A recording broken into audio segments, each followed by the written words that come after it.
Imagine a cena. Homens fortemente armados encurralando Jesus e seus discípulos. Enquanto Pedro decepava a orelha de um dos perseguidores e tantos seguidores de Jesus fugiam desesperados, uma figura, no mínimo curiosa e engraçada, é mencionada no Evangelho de Marcos.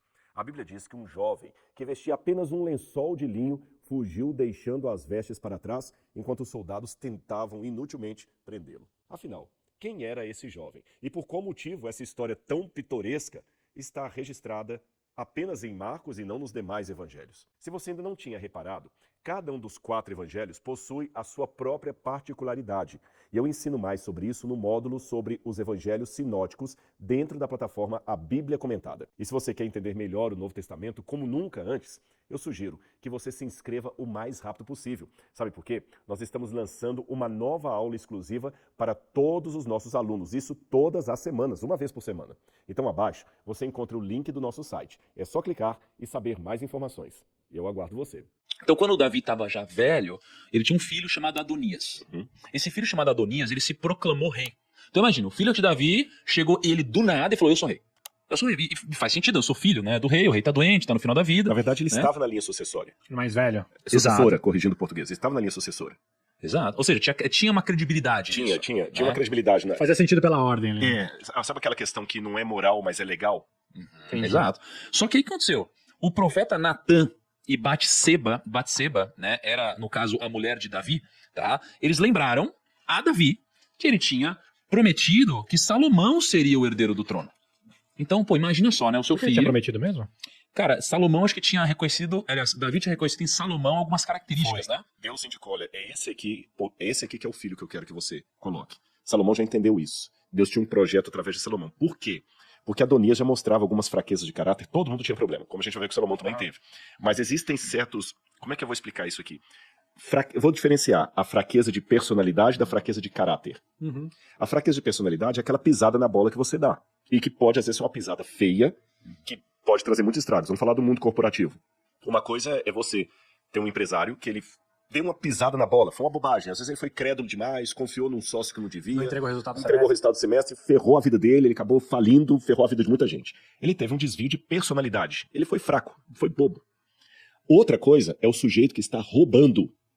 E faz isso sempre. Ele faz isso sempre, ele tá roubando de propósito, ele já dá um 7-1, ele já é um camarada maquiavélico, e esse também quebra. Os dois quebraram. O cara é um pilantra. Só que o primeiro foi um fraco, ele errou. O segundo foi um mau caráter. Decidiu errar. Exatamente. O Salomão cometeu erros de personalidade. O Adonias tinha erros de caráter.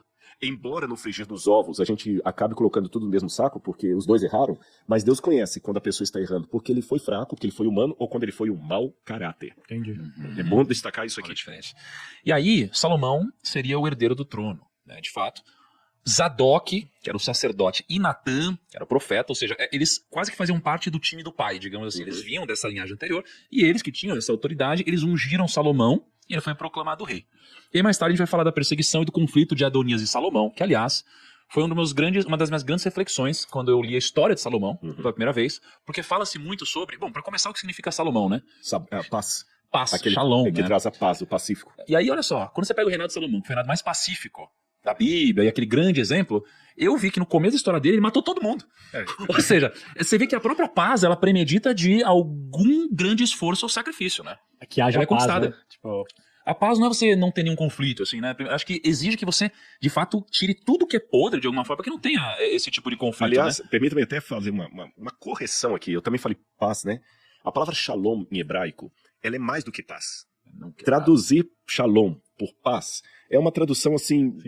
simplória. Não pega tudo. Shalom significa prosperidade, significa saúde. Tanto é que no livro do Gênesis, quando Jacó vai encontrar com a família dele, ele pergunta assim, escuta com os tios dele, meus tios estão bem de saúde? Assim está na tradução em português. Quando você vai no hebraico, ele pensa assim, meus tios estão em paz, quer dizer, com saúde. Pergunta, e aí, como é que tá o pessoal que saiu do hospital? Eles estão saudáveis? Estão em paz?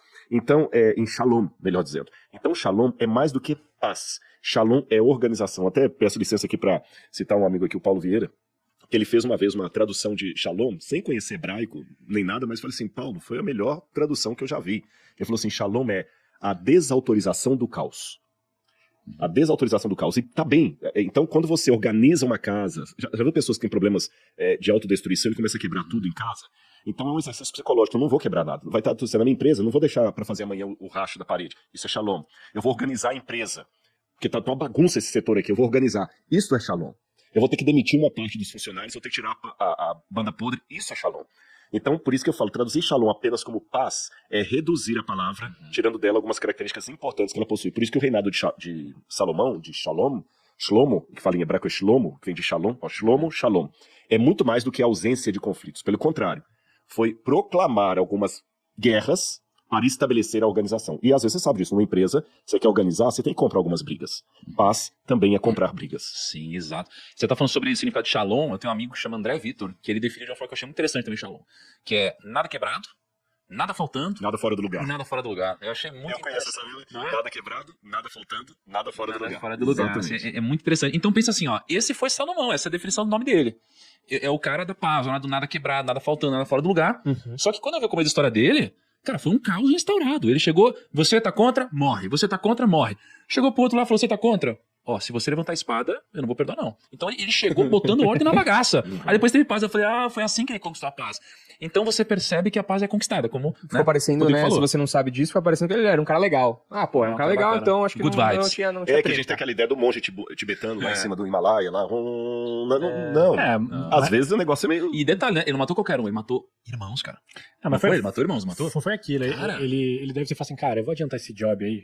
Vou tirar tudo da frente, as pendências, depois eu dou uma descansada. Porque se ele tivesse jogado com a barriga, podia ser que lá pra frente começasse a ver os... Quando eu acho que, vamos supor, tem 100 anos. O cara faz todos os conflitos de 100 anos em 10, ele tem 90 anos de descanso. Se ele fizer um conflito grande a cada 10 anos, parece que tá sempre em guerra, tá sempre reconstruindo as A coisas. mensagem aqui pra turma é assim, ó, se você quiser paz, você vai ter que pagar um preço por isso. Mas eu acho que é importante, desculpa interromper vocês, esclarecer uma coisa que eu sei que a galera vai começar a perguntar.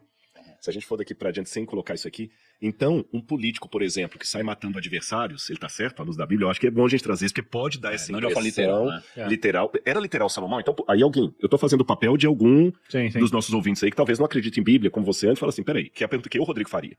Então, com que critério você condena, por exemplo, o Hitler, quando assumiu o poder, ou Saddam Hussein lá, tem uma cena até na internet que Saddam Hussein, a primeira coisa que ele fez quando assumiu o poder é entrar com a Guarda Nacional ali e mandando matar todo mundo do partido adversário.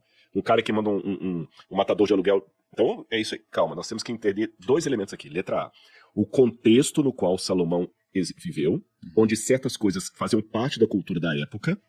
E, em segundo lugar, não cometer o anacronismo de pegar aquela cultura e traduzir para hoje e de hoje para lá sem nenhuma adequação. Então, na verdade, o que ele fez não foi sair matando todo mundo, não. Foram sentenças de morte que foram dadas a pessoas que estavam quebrando o equilíbrio político. E isto era aceitável na época, era coerente na época, era comum na época. E não é a mesma situação de alguém que clandestinamente sai matando todo mundo. Porque o próprio Salomão também poderia ser sentenciado à morte se ele cometesse algum crime. Por exemplo, um rei que viesse de outro reino e dominasse ele e matasse Salomão, ele não seria considerado um assassino nos outros reinos. Então isso era uma conduta da época que Deus não necessariamente subscreve, mas Deus tolera como tolera muita coisa da nossa cultura que eu posso dar exemplos ao longo da conversa aí.